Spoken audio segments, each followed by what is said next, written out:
Pardon? 9 12 a.m. o'clock Eastern. I'm on the Western. I'm on PST time. Yes, we will put PST, but we do. I just know that some people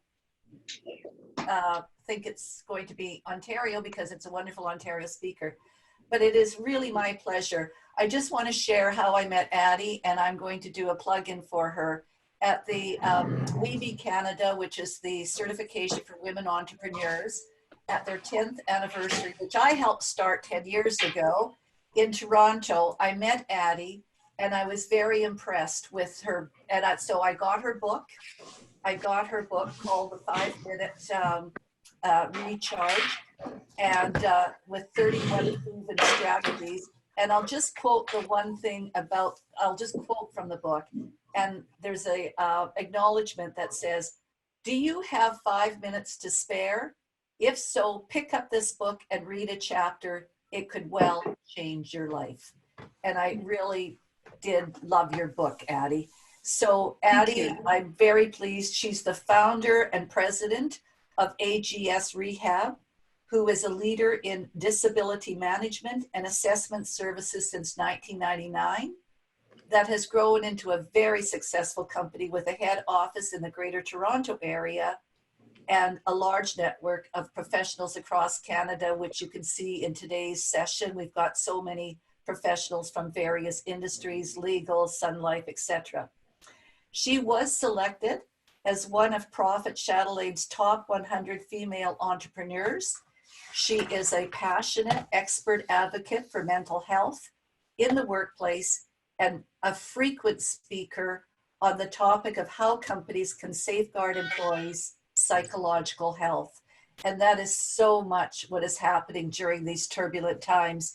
So I was delighted that she's starting off our webinar, Grow Your Biz webinar series, which will include the 5 pillars of wellness: sleep, step, sweat, reflect, and connect. I love those phrases. How to cope during these stressful times, which all of us certainly need to know how to do. And this what I found intriguing: the best way to grow new brain cells and ensure you continue to look good in your genes as you age. Wow, I really need that one, Abby. So I'm so it's not what you think, Barbara. I'm so delighted to have you take over. And I believe what we are going to do is we are going to, like with other webinars, we are going to allow Addie to take over the full screen, share her PowerPoints, but as she is speaking, rather than interrupting, we are going to ask you to please use the chat to write your questions, because there will be time at the end to allow for Q&A. And Alicia, my executive assistant, who you will see up there, she will keep track, and we'll just go with whoever asks the question first. And so I do hope that all of you have your refreshments, that you're not in your pajamas, and that you're at your desk enjoying this wonderful webinar by Addie. And I should repeat your full name. Sorry, Addie, I just will hold up your book again, which is Addie Greco Sanchez. And if you don't have it, I would suggest you get it. But over to you, Addie, and welcome aboard to all of the people. And I love the fact that we are all over the country and the U.S. Over to you, Addie. Great, thank you.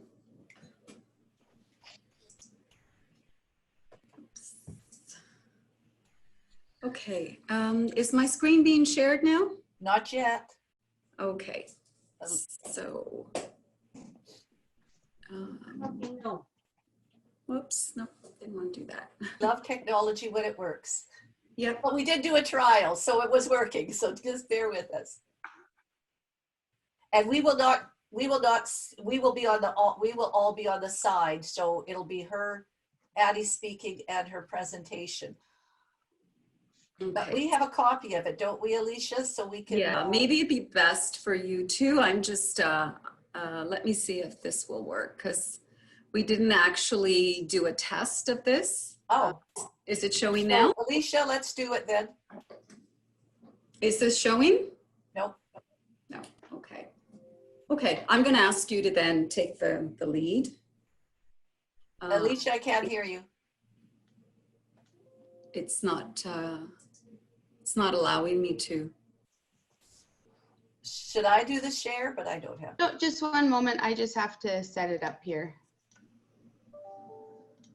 I see now Crystal's on board. While you're doing that, I'm going to just talk and ramble on about the people that Hold I'm on, seeing. I think I might have it. Just a second.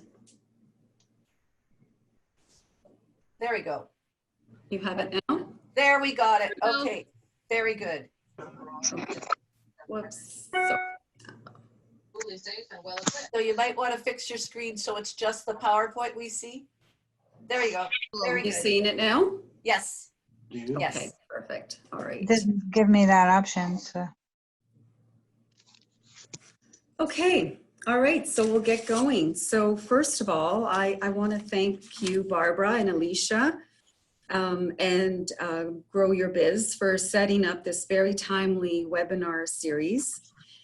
It's very unfortunate that the conference planned for May in Vancouver had to be postponed. As you know, this has been the case with so many events globally. But good on you for offering these valuable webinars that will undoubtedly provide some much needed support at this unprecedented time in our history. And I'm delighted that you've all chosen to be here and that I can share with you some stress reduction strategies that you can integrate into your daily wellness routine, either to maintain or improve your mental health and emotional well-being, based on the book that I co-authored with my soul sister, Lynn Everett, who, thank you, Lynn, for also being here and your support. The book is based on small wins that are quick, 5 minutes, and can help you build your resilience. We know what a great commodity time has become and how stressed out we are based on all the conflicting demands of our technology-driven world, and especially with all that's happening in the world today. As Warren Buffett says, time is one thing that I can't buy. So it has nothing to do with affluence. We're all in the same place. We all have the same 24 hours, but we need to decide how we're going to use that time.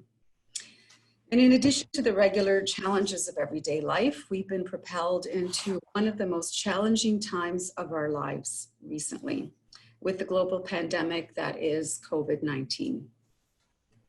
Many of us are feeling confused and dismayed by this ever-evolving news, having either experienced job loss, a turn down in business, or having to deal with the stress and worry of elderly parents or loved ones. Before this pandemic, mental health had already moved from the margins to the mainstream of our collective attention and conversation. According to the World Health Organization, depression is the world's leading cause of disability and a major contributor to the overall global burden of disease. And now the WHO also recognizes burnout as a disability. This actually came into place last year. In order to cope with all the stressors we encounter, we need to actively care for ourselves, which includes heeding our ancient programming that demands that we move our bodies, connect with people, and get enough sleep. These important factors help to build our resilience. So before we start, and I have to say, this is always the challenge of a webinar because unfortunately on this end, although you're doing a great job, Barbara and Alicia, it's very difficult to get feedback. So even doing exercises, which really this book is meant to be interactive that way. But I'm going to try this anyways, and it'll just be really a challenge for yourselves, with yourselves. And it's completely voluntary, but I'd encourage you to try it. So my dare to you is just for the next hour to turn off your smartphone. I know panic sets in, right? I have no way to tell if you've decided to do this or not, but if you do, you'll be the only one to know how you did. So unless you're a paramedic that's on call right now, you probably don't want to do this. But otherwise, we'll come back to this later on in the presentation. So before we get into some of the concepts of the book, I'd like to share with you a little bit more about myself. Again, you know, I would normally ask how many people in the audience have suffered a panic attack or know someone that has. And I would guesstimate that probably many of you either have or know someone that has. And for those of you who know, it's pretty scary, right? So what does panic look like? I know that doesn't look like the picture of panic, right? This is actually a picture of Lynn and I when we had our photo shoot for the book. So my soul sister and I, Lynn Everett, who's co-author of this book, we were inspired to write this book because we've both experienced panic attacks in the past, and we thought we could help other people through our experience. In fact, my panic attack happened when I was with Lynn, and I'll tell you a little bit about it. So it was a dreary night in November in 2009, and Lynn and I, as we usually go out on a regular monthly dinner, we were out in Oakville, Ontario, and we were catching up. And as I continued to talk about all the challenges I was facing at the time, I very quickly realized that I was not my usual self. At that time, I was juggling many priorities with work. I was completing 2 or 3 vocational assessments per week, each one of which takes about 10 hours to complete. I was editing reports for my staff, managing and growing my business solo, and dealing with the regular challenges of raising a family with 2 teenagers and husband. I noted that my heart was racing, and I continued to recount the struggles of the day to Lynn. And I had too many deadlines, not enough hours of the day, too many people counting on me for solutions and answers. And I noticed that as I continued to talk, I became very hot. And I noticed that I was sweating under my turtleneck. As I talked faster and my voice grew louder, my palms were sweaty, I was feeling really weak. And I thought to myself, you know, I really don't want to alarm Lynn in any way, but I think if I could just excuse myself for a few minutes, go to the bathroom and wipe the sweat from my forehead, I'll be just fine. So I did that, but I found it really difficult to walk to the bathroom. My legs just felt like jello. Suddenly I felt that the room was spinning and I couldn't stop. I remember being I wasn't stopping. I recall being in the bathroom and having my back up against the bathroom wall and just trying to steady myself from falling. And you know, what I thought really was just a few minutes, because I remember coming to and thinking, I got to get back because I don't want to worry Lynn, but I've only been here a couple of minutes. So she probably thinks I'm talking to the kids or something. So, but I do have to make my way back. And so what I didn't know is that when I got back to the table, I had actually been gone for about 20 minutes. And when I sat down, I just felt blush throughout my face and my entire body. And I told her I was very tired. And that's when I started to slide down in my chair. And that's when she called 911 and my husband. So I don't remember the ride to the hospital, but I know I was conscious.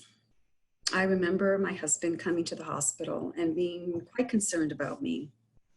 His look was telling me, I told you so.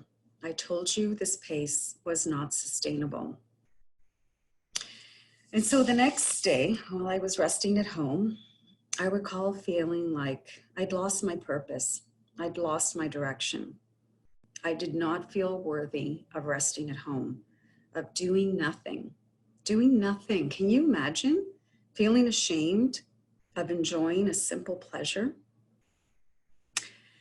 So at that moment, I vowed that I would change my ways. I would change the way I managed my time, and I would change the way I was living. So fast forward 11 years, and now I spend more time sleeping, walking, I took up yoga, which I've been practicing for many years. I spend more time reflecting, meditating, journaling, and connecting more with family and friends. And I exchanged my story with Lynn, who shared with me her own struggle of panic and anxiety and her own recovery. And so a book was born. Lynn and I spent the next maybe 10 years talking about mental health and continue to do so, and well-being. And actually, Lynn and I met, we were both presidents at different times at Interim Place, which is a shelter for domestic violence, and became very quick friends because we both found we shared a lot of similar interests and mostly about helping people. So I became a crusader for mental health issues, ensuring that not only my family, but my employees make mental health a priority. And we've even won awards for what we've done in the workplace. We've won Gold Award for Mental Health in the Workplace through Excellence Canada. And we continue to be advocates, and I continue to speak as much as I possibly can on this very important subject. And Lynn and I, we vowed to touch as many people as possible through the creation of this book. So I'd hazard to guess that there are many similar stories in the audience and in the lives of the people that you know. So as I mentioned, our book is focused on creating 31 small wins with an exercise for each strategy that in the end makes for a big win for your overall mental health and well-being. You get a little rush of accomplishment that builds resilience, literally your ability to rebound, and gives you forward momentum so that you'll want to continue engaging in activities that allow you to flourish. So these are the 5 pillars, and actually Barbara mentioned them already. So sleep, we're all familiar with sleep, although perhaps we don't all know how important it is and what kind of sleep is important. Step, this is periodic low intensity movement that should happen throughout your day. Number 3 is sweat, high to moderate intensity movement. Number 4 is reflect, time to think, to connect with yourself through meditation, journaling. And number 5 is connect. And that's all about good relationships and having people in your life that you can confide in. The big number that people talk about is 5, having 5 friends, but you know what? Having 1 or 2 is just as important. So which of the 5 do you think is most important? Well, if you said sleep, then you're absolutely right. No single factor is more important to your physical and mental well-being than having adequate sleep. It's a non-negotiable biological necessity, and yet it's the wellness habit that gets no respect at all. Nearly 2/3 of Canadians report feeling tired most of the time.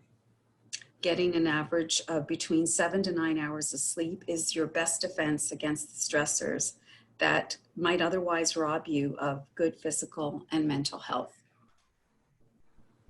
For me, Arianna Huffington is considered the queen of sleep. She writes extensively on the importance of this, and she has come up with her own evening ritual that is all about following good sleep. And I think about how we're not following this and how important it is, especially at a time like this.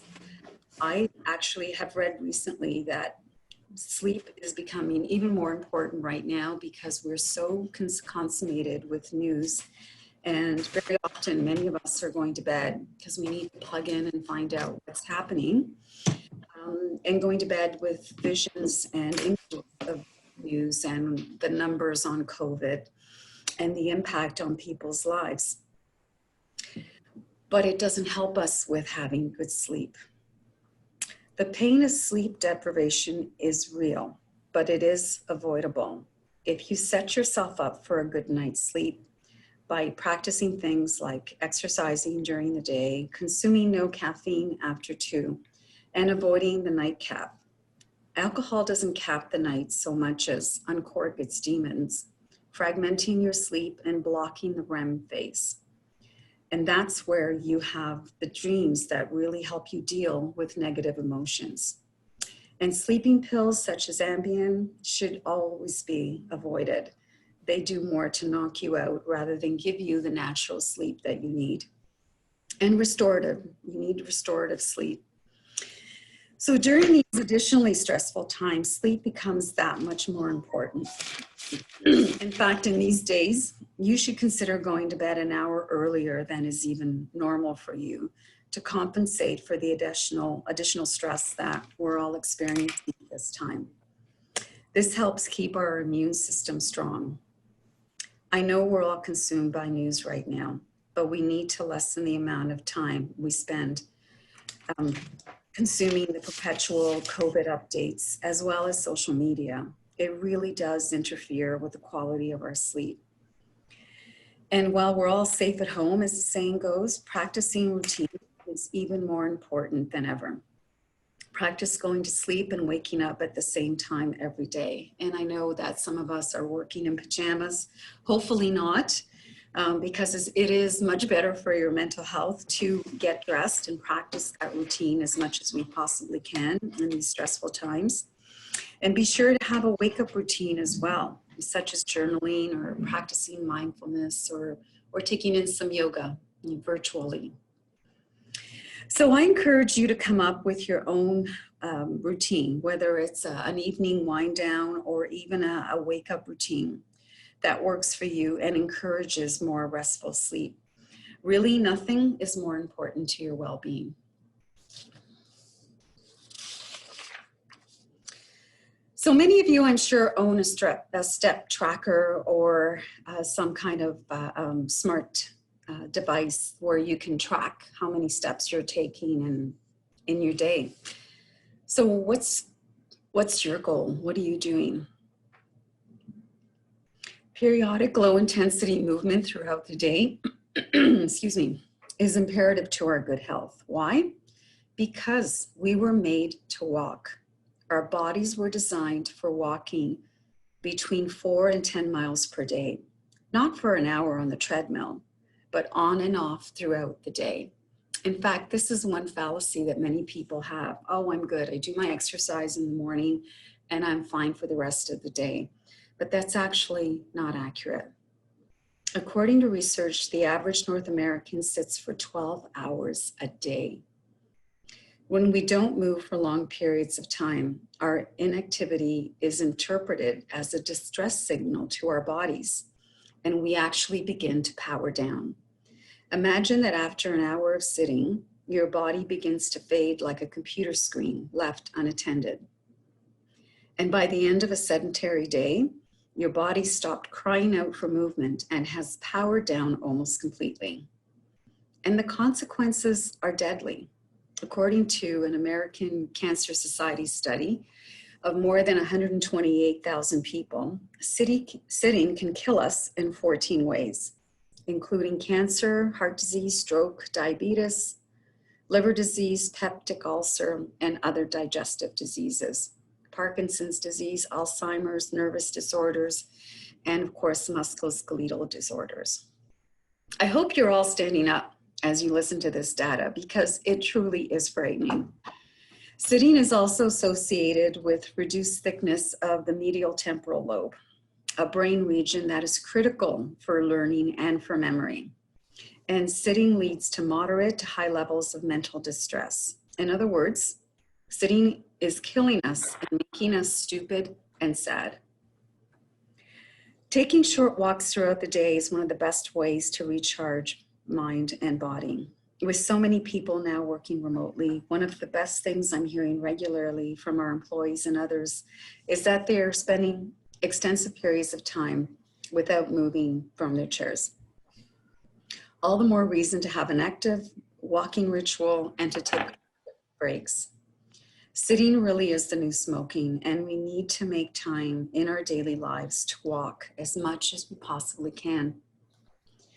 I'm quite enjoying our daily walks these days in our community and happy to see that there are so many people out, especially at lunchtime, anytime. And again, I think that's part of the staying at home campaign and people finding ways to have some physical activity.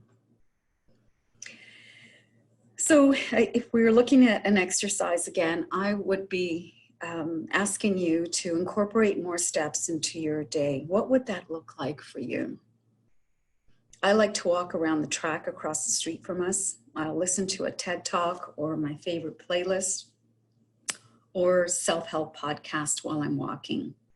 You can also incorporate steps in the workplace where you can initiate walking meetings, which is something we actually like to do at AGS. I know, Lynn, you like to walk around your kitchen island, and whether it's podcasts you're listening to or articles that you're reading. And again, it's a great way to continue to have movement flowing as we're learning at the same time. If exercise came in a pill form, it would be plastered across the front page, hailed as the blockbuster drug of our century.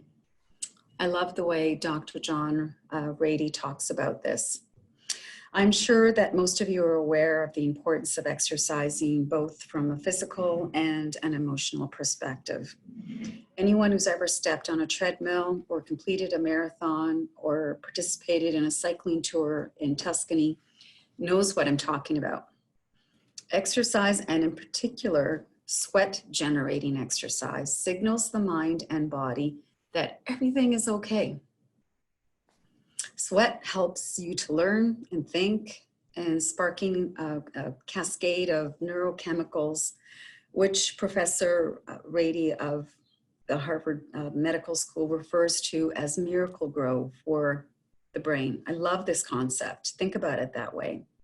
Not only do you ward off toxic levels of stress, anxiety, and depression when you sweat, but you grow new brain cells and optimize your brain function. That to me is phenomenal. And as we age, here's the gene part, Barbara.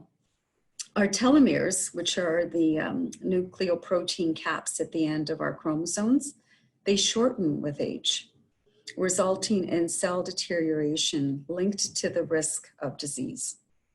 According to a study of 6,000 adults in the US, regular physical activity results in significantly longer telomeres.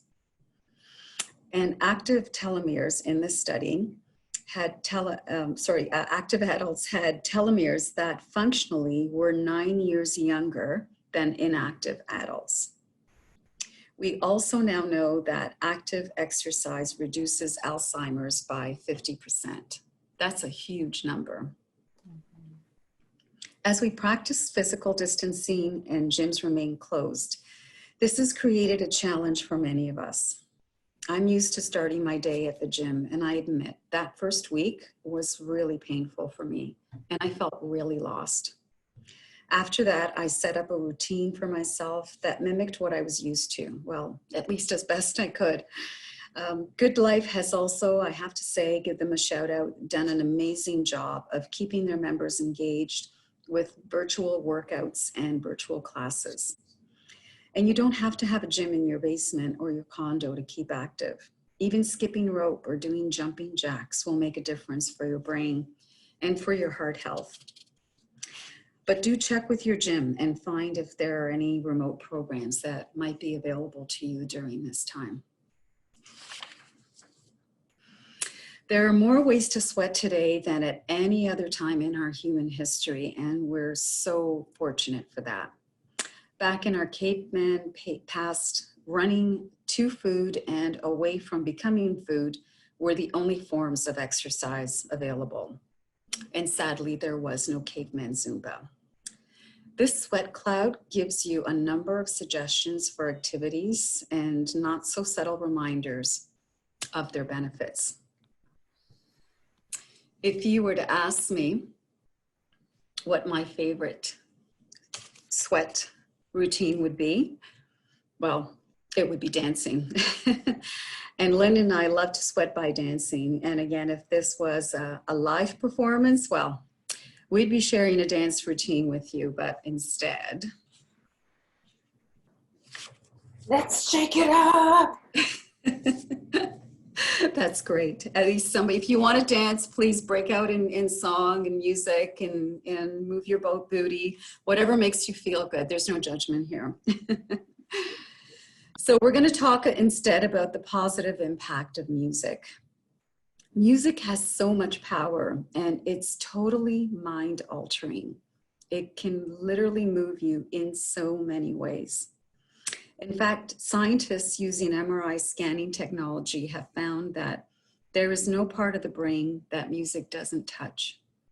Music penetrates our bodies. We can close our eyes, but our ears remain open, taking in music and making it a part of us. Music can play such an important part of our day during stressful times like these. I've been making it a habit actually to switch from the news radio, which again can be so overwhelming, and listening to music that can put me in such a positive mood. And it's true what Bob Marley says. One good thing about music is when it hits you, you feel no pain. So what song gets you pumped? I suggest that, especially during these difficult times, that you create a playlist that gets you in the zone, whether it be for physical movement or for softer sounds to help you with focus and concentration while you're working at home. Come up with a playlist that works for you, or various playlists depending on what you're doing. And you might find as well that it makes a big impact on how you feel right now.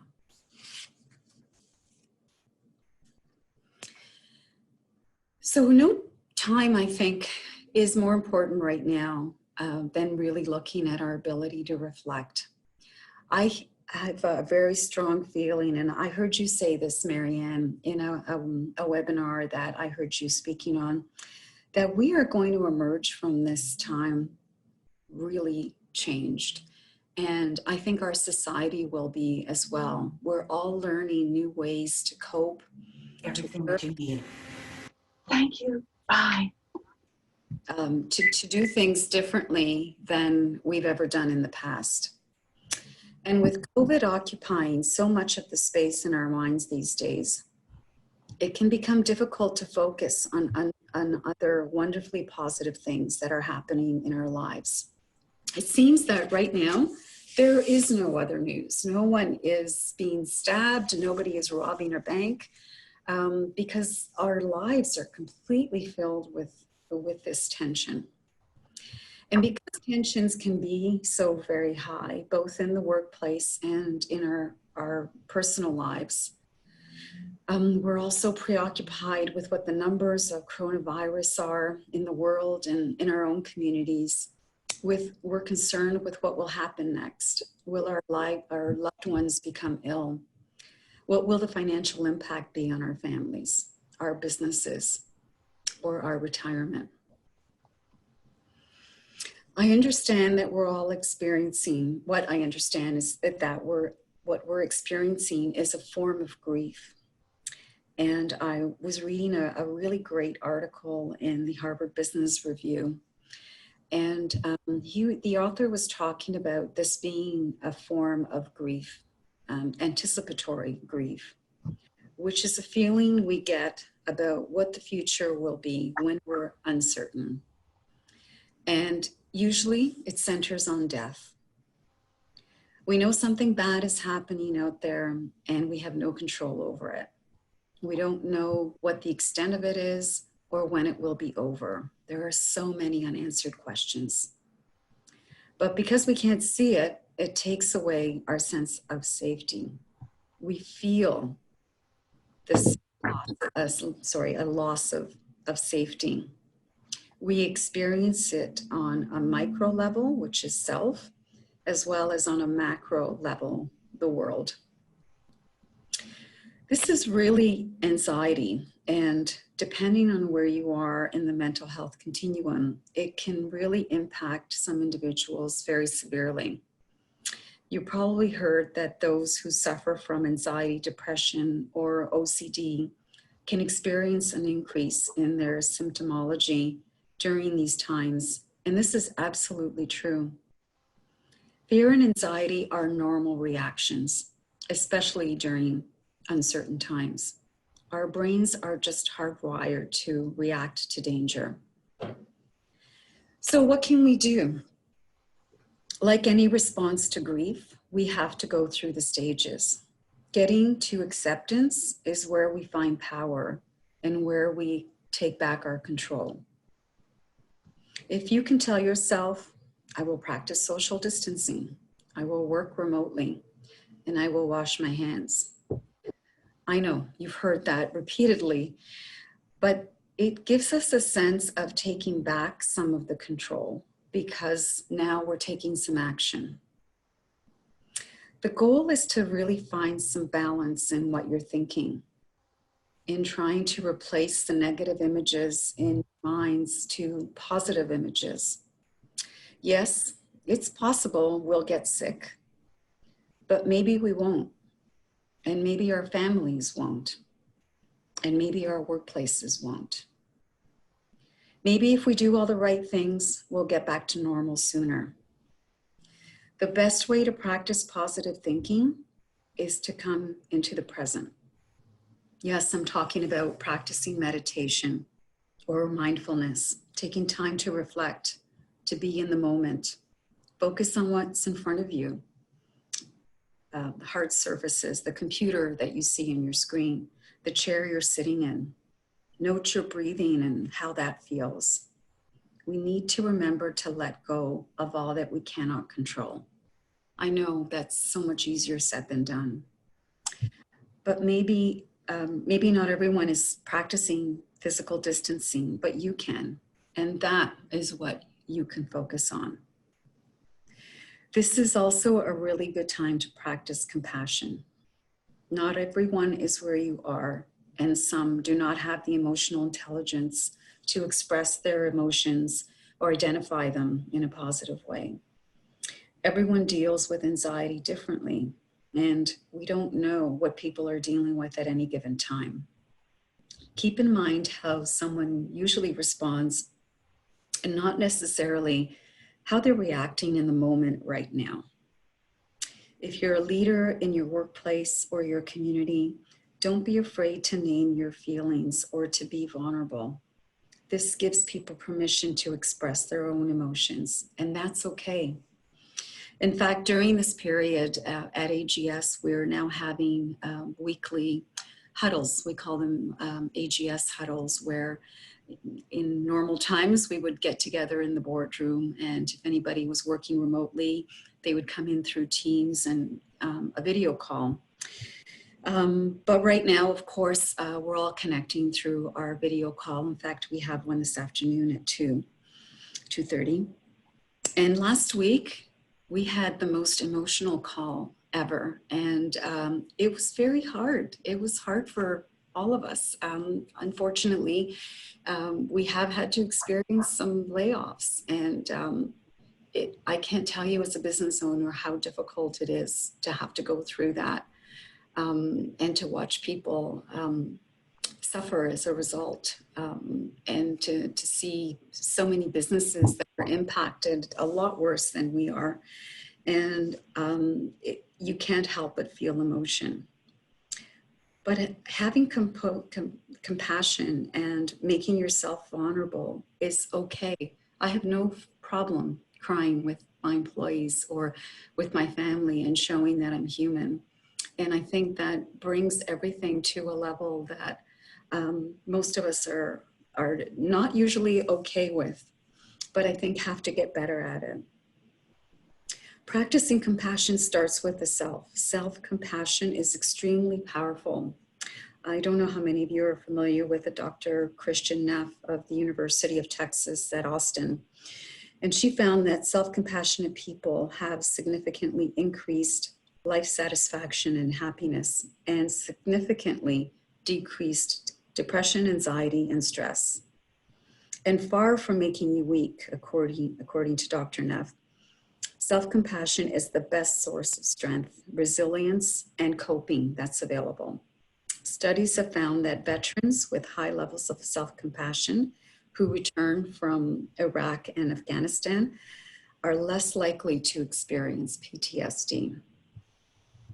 Advances in neuroscience have revealed that experienced meditators have larger volumes of gray matter in regions of the brain that are associated with emotion and response control.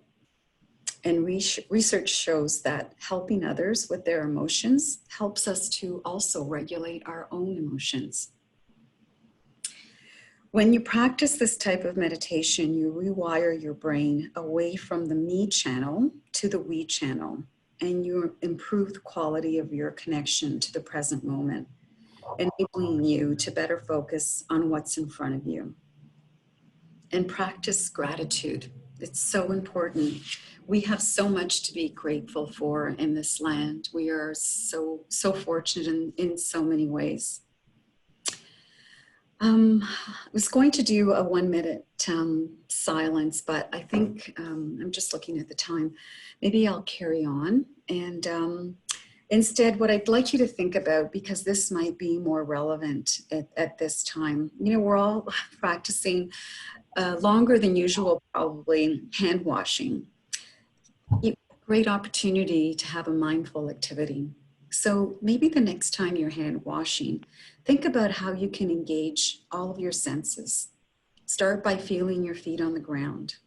Notice the different colors and textures in the bathroom or the kitchen. Listen to the sound of the running water and feel the warmth of the water on your hands. Smell the scent of the soap. Use all of your senses. Completely immerse yourself in this experience. And take a deep breath when you're done. And give thanks. What other methods do you use for reflecting?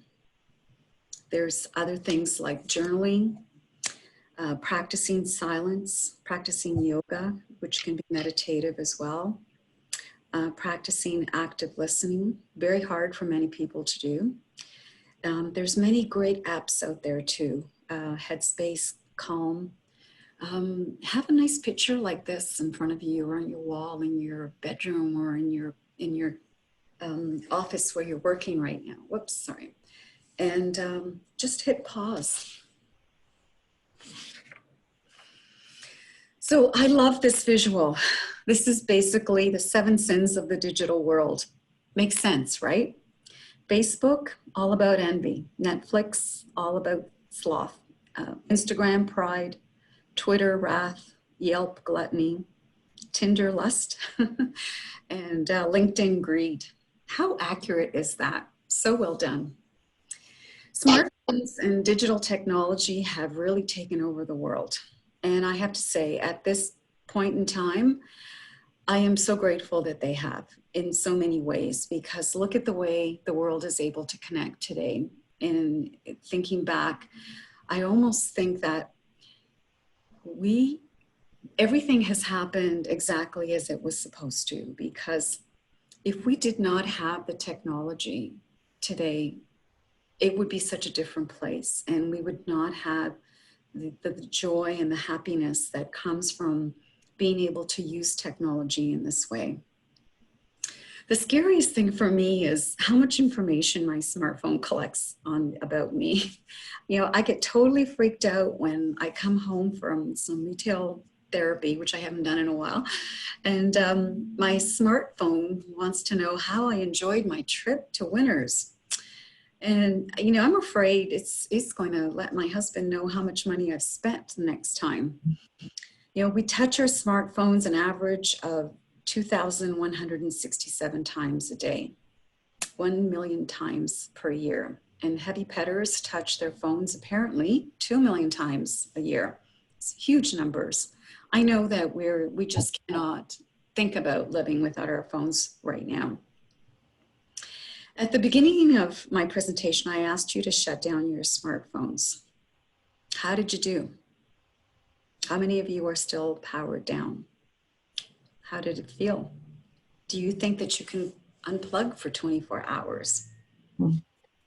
I know it's a lot to think about, and I know that there are people who practice one day a week where they are unplugged, and I think, you know, that must be a good thing. But you know, the other thing is, and especially not right now, we need to be in touch with what's happening out there, what's happening with our families, and we're connecting as much as we can. So probably not the best time to consider doing that.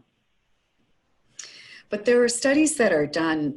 There was one recently done on 1,000 students, and they were asked to do the same things to about basically power down.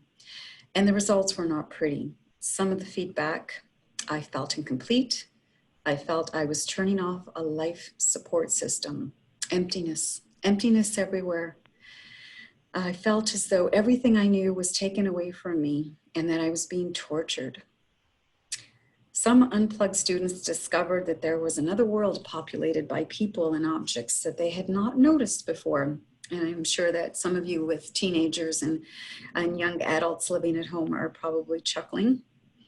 And some realized that they had family that they could have face-to-face conversations with, much like we're doing right now.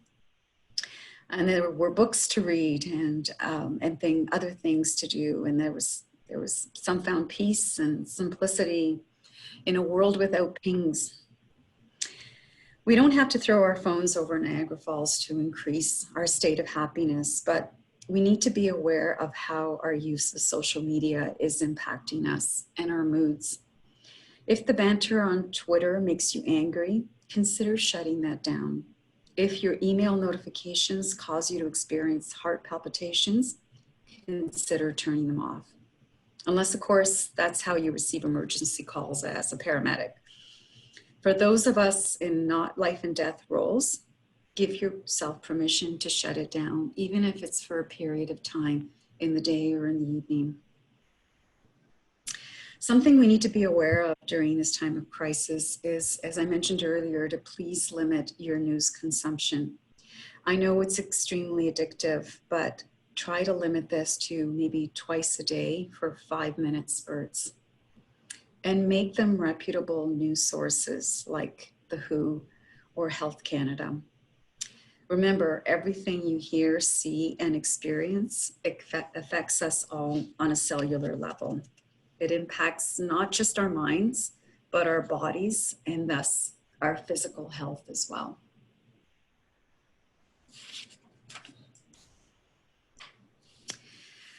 So the opposite of connecting with smartphones is connecting with real people. Real people. Not quite the same as sending a text or an email, but actually making face-to-face connection. The connection between Lynn and I made this book possible. We've been soul sisters and have a profound respect and admiration for each other. We regularly connect face-to-face, and I love meeting with friends and family to feed my soul with these connections.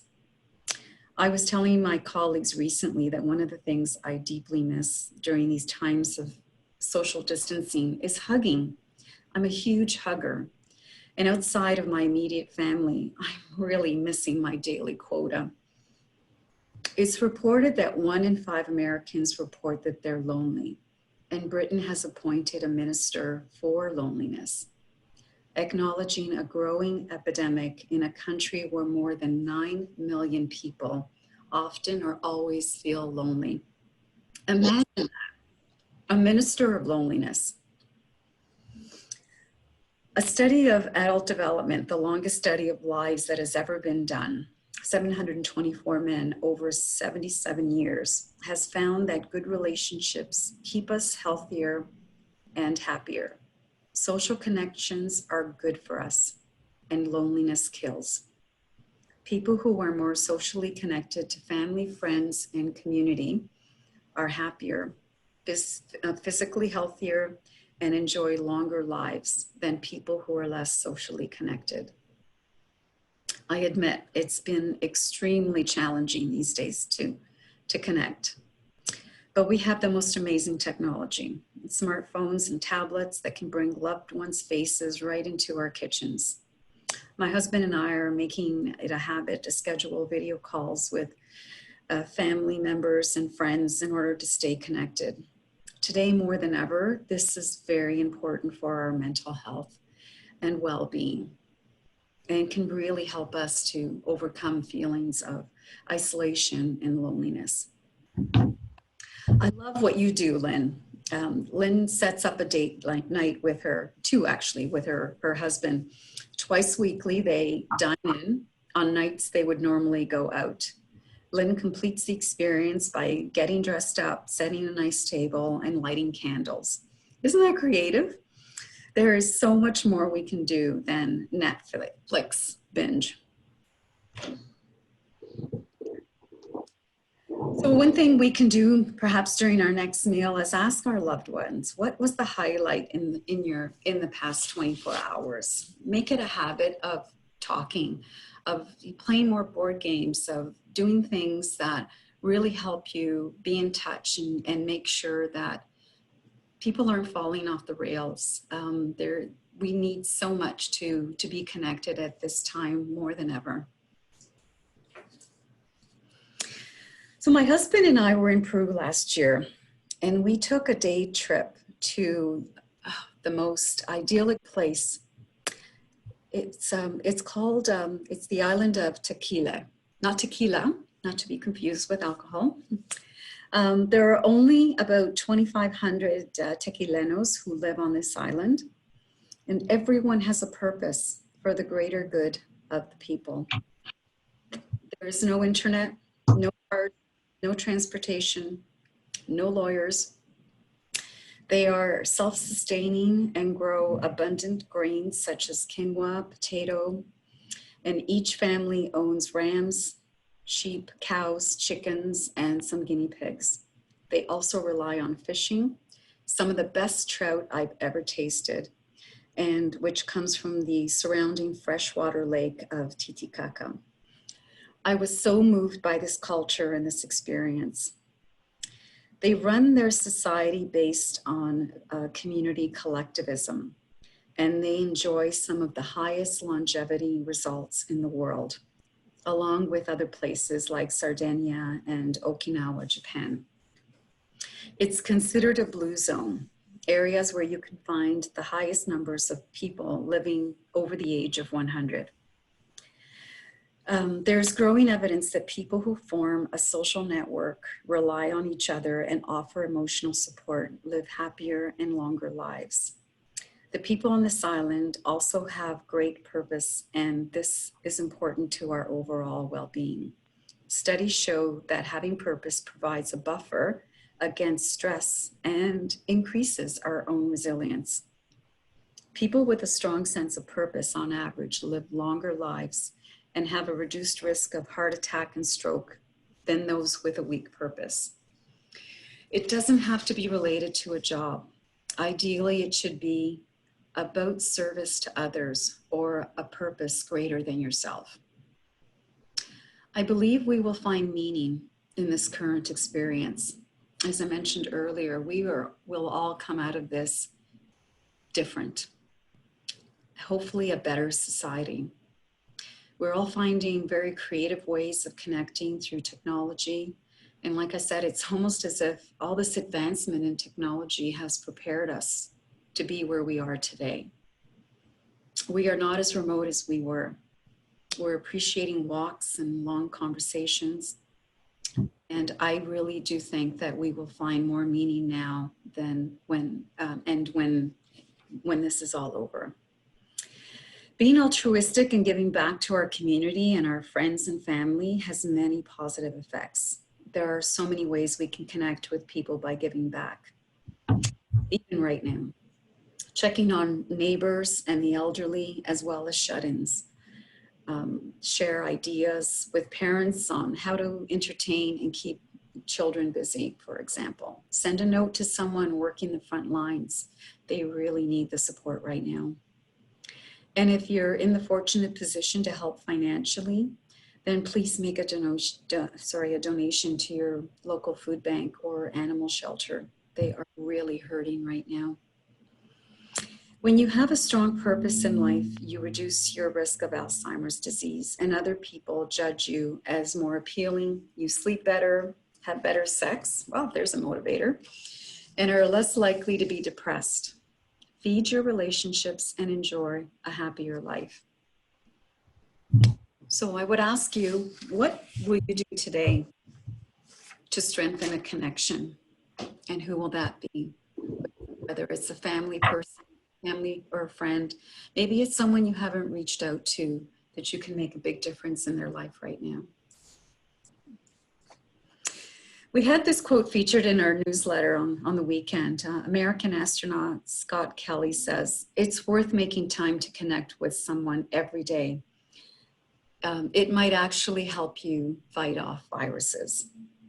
Scott spent a year in space and couldn't go outside. He's got something to say about isolation and the benefits of socially connecting.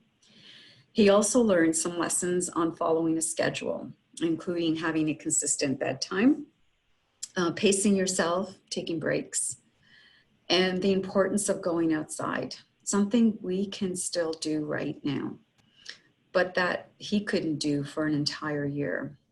And the fact that we can actually strengthen our immune system by staving off loneliness and isolation. So Da Vinci said the greatest geniuses accomplish more when they work less.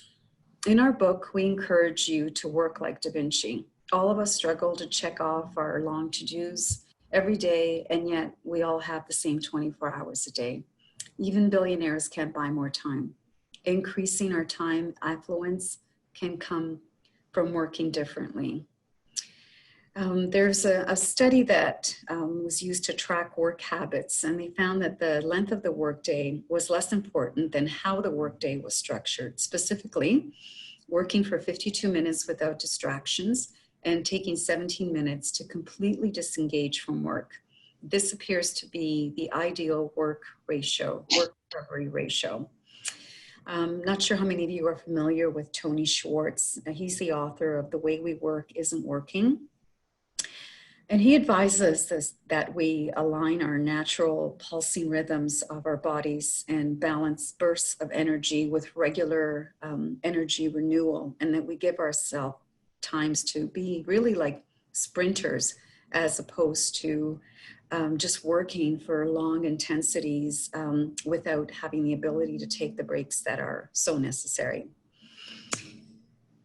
So I'm going to ask you in the end here to write down 3 accomplishments that you've achieved. Obviously, you do this in your own time, that you've achieved in the past 24 hours. It's really important to celebrate our achievements, and we don't give ourselves enough time to do that because we're usually on to the next thing.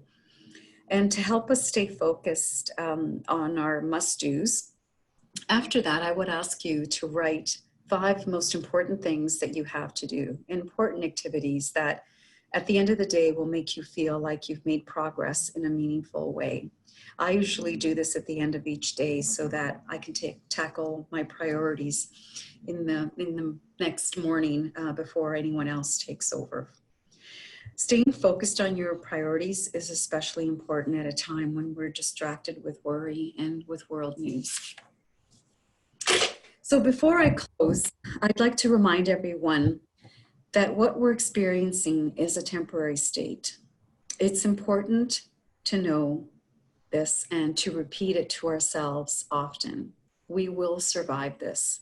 This is the time to be protective, but not to overreact.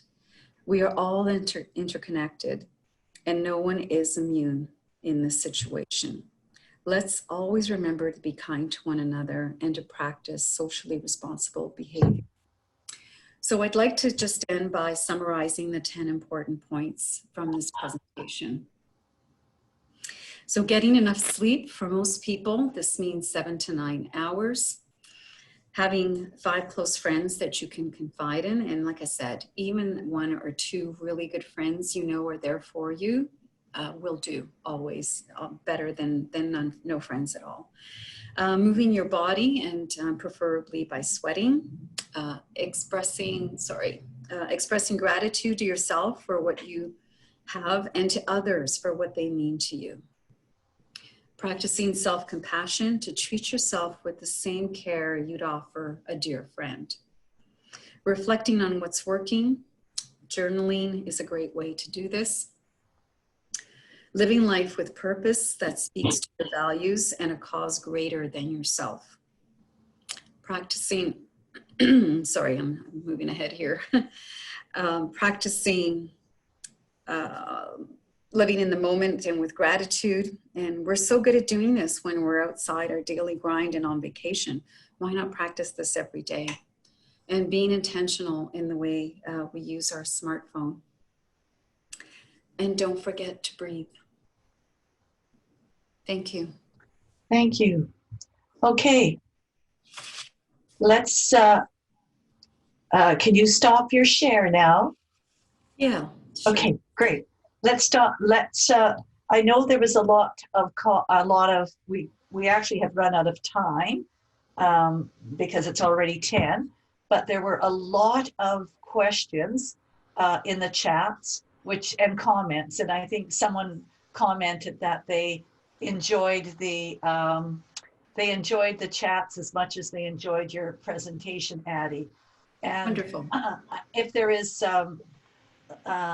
okay, so what I want to just end with is to say that I think what you have provided for us is the notion of incorporating small but intentional behaviors into our daily routines.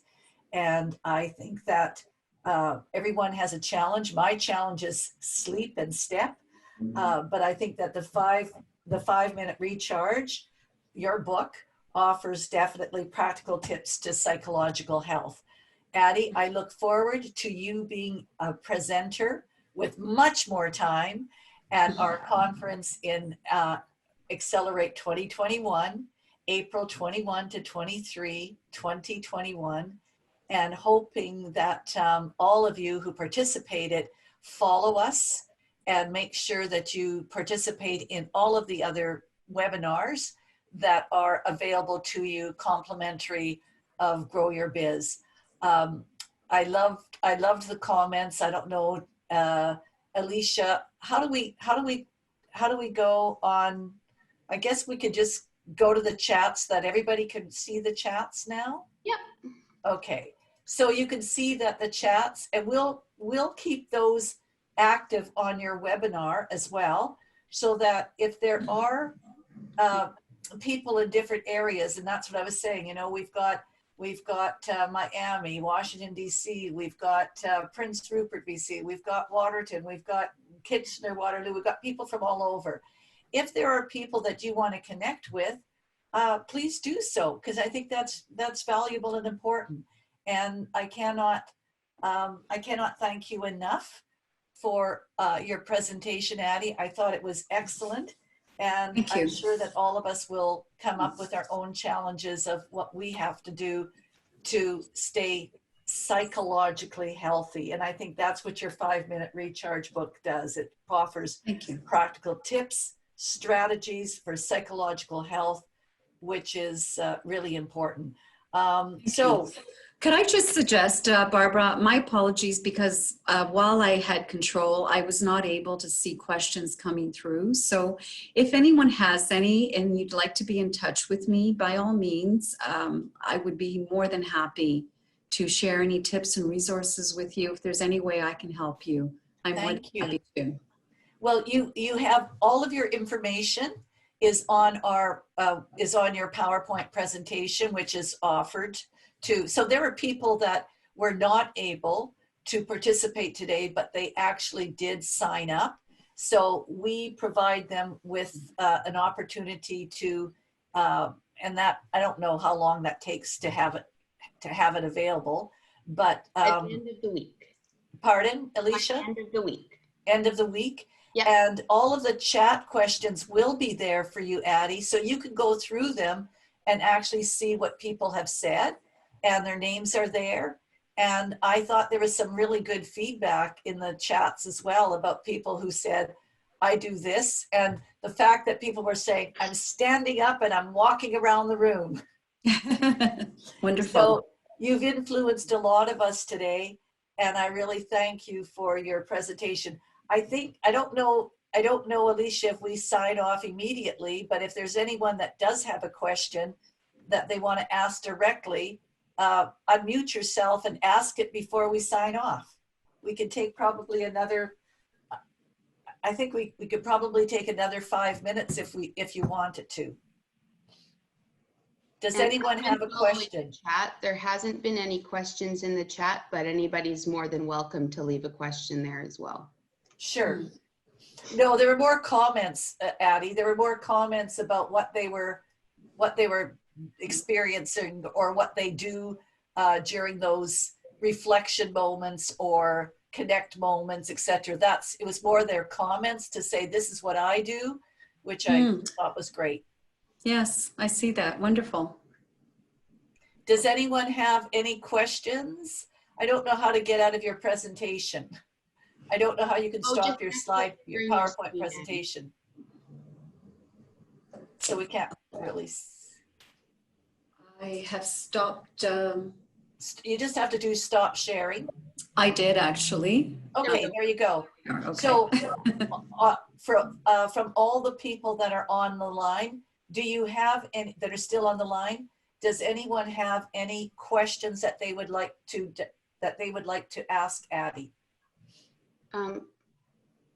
Phil texted me. You just have to unmute yourself and ask away. No one? Okay. All right. I guess we are complete. We have completed this. And thank you, Lynn. We don't get to see you, but I think that the two of you have, there you are, Lynn. Just getting to see you. So Lynn and Addie, thank you for writing a very valuable book, more timely now than probably ever, right? Because we're all experiencing it. And hopefully, you know, when I see people in various places in the country and outside, it's nice to be able, I mean, Carol, you're in Northern BC. It's pretty hard sometimes to connect with people. And I thought that was a very valuable comment that you made. We have to stay connected, and that is important. And I mean, that's what we're trying to do with setting up virtual and global boards. So if anybody wants to know anything, this is my plug-in, I guess. If anybody wants to know about how to be part of one of our Grow Your Biz virtual or global boards, which are all over. So we are in Spain, Netherlands, Africa, Serbia, Guatemala, South Africa, right across the country, many boards, many physical boards. There is an opportunity to join a virtual board if a physical board is not possible for you to be a part of. So please just contact me directly, barbara.mowat@growyourbiz.com, grow without the W. And I look forward to seeing all of you in other webinars that we're doing in the month of April. The next one is coming up on April. Alicia, give a plug for it. It is Cheryl Plouffe. Yeah, and I believe that is on April 2nd. Same time, 9 a.m. PST. And so that's great. Looking forward to connecting with many of you offline as well. Take care. And the webinar for Thank Cheryl you. that's on the 2nd is Keeping Your Business on Solid Ground with Video. Yeah, all good. So thank you, Addie. And Thank you, people everyone. can get your book online, correct? Addie, just to plug. Yes, it's available on Amazon. Fantastic. Great book. Get it. Thank you. Take care. Thanks Bye again. for now. Bye-bye. Over and out.